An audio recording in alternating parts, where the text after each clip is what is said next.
નમસ્કાર, હું વિજય ભાવસાર. આપ સર્વ દર્શકોનું કર્મયુદ્ધ ન્યૂઝ નેટવર્કમાં સ્વાગત છે. આજના મુખ્ય સમાચાર આ પ્રમાણે છે.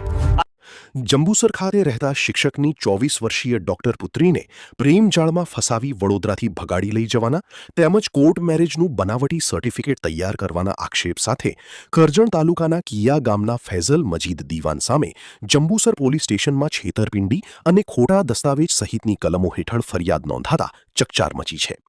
સમગ્ર મામલે જંબુસર પોલીસે ફરિયાદના આધારે ગુનો નોંધી ધરપકડ કરી વધુ તપાસ હાથ ધરી છે.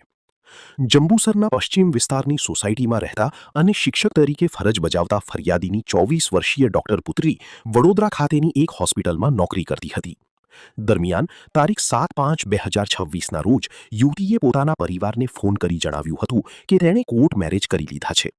યુવતી ઘરેથી આશરે 6 તોલાનો સોનાનો હાર પણ સાથે લઈ ગઈ હોવાનું પરિવારજનોને જાણવા મળ્યું હતું. અચાનક બનેલી આ ઘટનાને પગલે પરિવારજનો ચિંતામાં મુકાઈ ગયા હતા અને યુવતીની શોધખોળ શરૂ કરી હતી. યુવતી ગુમ થવા અંગે વડોદરાના ગોત્રી પોલીસ સ્ટેશનમાં ગુમ થવાની ફરિયાદ કરવામાં આવી હતી. તેમજ જંબુસર પોલીસ મથકમાં પણ અરજી આપી તપાસની માંગ કરવામાં આવી હતી. પરિવાર દ્વારા કરવામાં આવેલી શોધખોળ અને પોલીસ તપાસ દરમિયાન કરજણ તાલુકાના કિયા ગામના ફૈઝલ મજીદ દીવાન નામના યુવકનું નામ સામે આવ્યું હતું. પરિવાર દ્વારા કરવામાં આવેલી શોધખોળ અને પોલીસ તપાસ દરમિયાન કરજણ તાલુકાના કિયા ગામના ફૈઝલ મજીદ દીવાન નામના યુવકનું નામ સામે આવ્યું હતું. આ યુવકે યુવતીને પ્રેમજાળમાં ફસાવી તેને વડોદરાથી ભગાડી લઈ ગયો હોવાના આક્ષેપ કરવામાં આવ્યા હતા.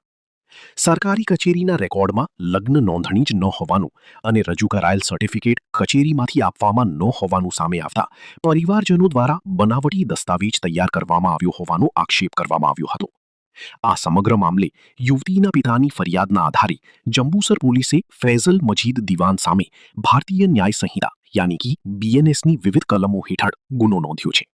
ફરિયાદ નોંધાયા બાદ જંબુસર પોલીસ દ્વારા બનાવટી મેરેજ સર્ટિફિકેટ તૈયાર કરવામાં યુવકને અન્ય કોઈ વ્યક્તિએ મદદ કરી હતી કે કેમ, સર્ટિફિકેટ ક્યાં અને કેવી રીતે તૈયાર કરવામાં આવ્યું તેમજ યુવતીને ભગાડી લઈ જવાના સમગ્ર બનાવમાં અન્ય કોઈની સંડોવણી છે કે કેમ તે અંગે તપાસ હાથ ધરવામાં આવી છે.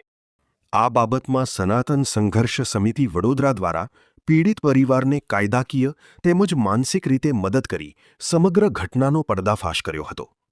આ સમગ્ર ઘટના અંગે સનાતન સંઘર્ષ સમિતિના આગેવાન શ્રી વિષ્ણુભાઈ પ્રજાપતિ અને જાણીતા ધારાશાસ્ત્રી શ્રી ચેતનભાઈ દેસાઈ પોતાની પ્રતિક્રિયા આપી હતી.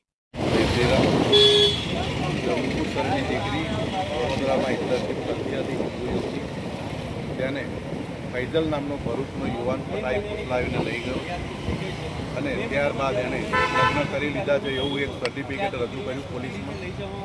એ સર્ટિફિકેટ બોગસ છે.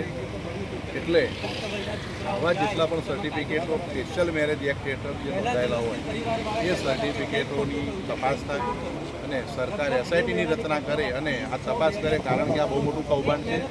જેવી રીતે રોહિંગ્યાઓના આધાર કાર્ડને રેશન કાર્ડ બની જતા હોય છે એવી જ રીતે આ લવ જેહાદિયાઓ સર્ટિફિકેટો રજૂ કરતા હોય છે. આ વડોદરામાં કદાચ પહેલો કિસ્સો હશે કે આ સર્ટિફિકેટ બોગસ આપણે પકડી પાડ્યું છે. તો આવા સર્ટિફિકેટની તપાસ થઈ અમારી માંગણી. ફરિયાદ જંબુસરમાં થઈ છે. સર્ટિફિકેટ ક્યાં બન્યું હોય? સર્ટિફિકેટ વડોદરા રાવપુરા કુબેર ભવન બન્યું. આ પ્રકારની ઘટનાઓ કેટલી આ બહુ ગંભીર બાબત છે. 7-5 દીકરી ગઈ ગુમ થઈ ગઈ. 17-8 સુધી પોલીસ FIR નથી નોંધતી. વારંવારની 100 દિવસ જેટલા થઈ ગયા. અમારી રજૂઆતો 100 ઉપર દિવસો થઈ ગયા. અમારી વારંવાર વિહિપ અને સનાતન સંઘર્ષ સમિતિના પ્રયત્નોથી આ પોલીસ થોડી જાગી છે, પરંતુ આ ગોકળગાયની ગતિથી કામગીરી કરે છે તેના મુજબ. આપનું નામ? વિષ્ણુ પ્રજાપતિ. એટલે કોઈ કશું કરી નહીં શકે. 3 મહિના પછી એવું થયું કે 30/6 જ્યારે આ છોકરાના એટલે કે આરોપીના મામાએ એક સર્ટિફિકેટ WhatsApp દ્વારા પોલીસને મોકલ્યું અને પોલીસે અમને એવું કહી દીધું કે જો આ લગ્ન થઈ ગયા. જે તપાસ પોલીસે કરવાની હતી એ તપાસ એમના ઘરવાળાએ કરી. મેરેજ રજિસ્ટ્રાર સાહેબે તાત્કાલિક મદદ કરીને વિધિન ગણતરીના કલાકની અંદર અમને એવું કીધું કે આવા નામનું આ જે સિરિયલ નંબર છે એ સિરિયલ નંબરના નામનો કોઈ દસ્તાવેજ નથી, આવી કોઈ મેરેજનું નોંધણી થઈ જ નથી. આ કઈ તારીખની ઘટના છે? 30/6ની. આ 30/6ની ઘટના પછી 17/8 તારીખે આ ફરિયાદ નોંધાઈ છે.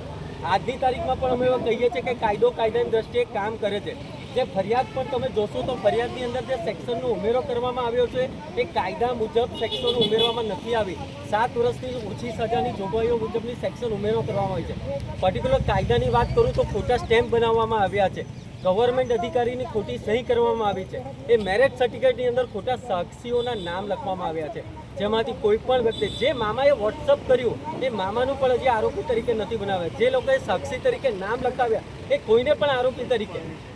જેથી અમારી એક જ પરિવાર વતી માંગ છે કે જેટલા પણ લોકો આ ચેનલની અંદર વોટ્સઅપ કરનારથી લઈને ખોટું કરનાર દરેક વ્યક્તિને તાત્કાલિક આરોપી તરીકે જોડવામાં આવે. 3 મહિના પહેલાં એવું કહેતા હતા કે કશું ખોટું નથી, દીકરી પોતાની મરજીથી ગઈ.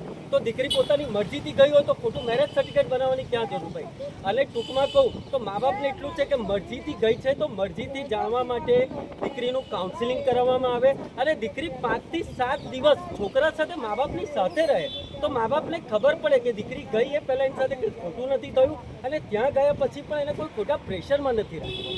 મા બાપ એક જ વસ્તુ કહે છે કે કાયદાની સાથે માનવતા પણ છે. એટલે અમારી એ જ વિનંતી છે એમના પરિવાર તરફે કે કાયદાની દ્રષ્ટિએ જે પણ કાયદાની કલમ, આજે અમે એક નવી અરજી આપી છે, એસપી સાહેબને આપી છે, ત્યાં પોલીસ સ્ટેશનમાં નવી અરજી આપી છે કે કોને આરોપી તરીકે ઉમેરાયા નથી ને કઈ કલમનો ઉમેરો નથી થયો, એટલે પ્રોપર રીતે તપાસ થાય એના માટેની આગળની કાર્યવાહી હમણાં કરીએ. ચેતન દેસાઈ.